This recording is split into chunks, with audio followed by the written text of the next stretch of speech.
Al-Buxoriy otasi devorga qasddan xato she'r yozib ketadi-yu. Va nega qizning javobini o'qigach joyida qotib qoladi.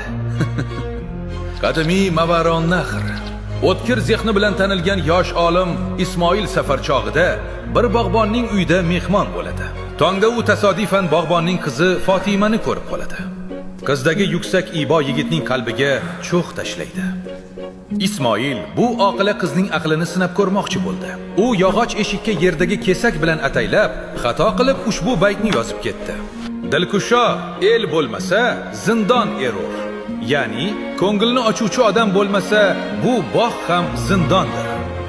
Ertasiga Ismoil kutilmagan mo'jizaga guvoh bo'ldi. Qiz o'zining go'zal husniy xati bilan el so'zining ustidan chiziq tortib, o'rniga gul deb yozib qo'ygan edi. Dilkusho gul bo'lmasa, zindon erur. Ismoil lol qolib, o'zining pinhona sevgisini bayon qildi.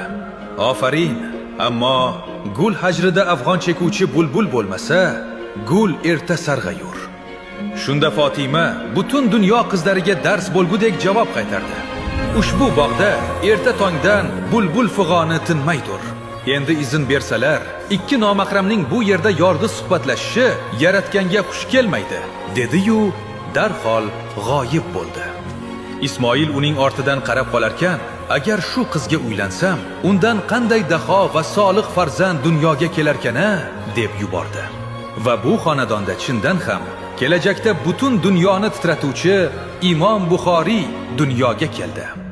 Aql va farosat ustiga qurilgan bu ishq afsuski uzoqqa cho'zilmadi. O'lim to'shagiga yiqilgan ota so'nggi nafasida nimalarni vasiyat qilib qoldirgan edi?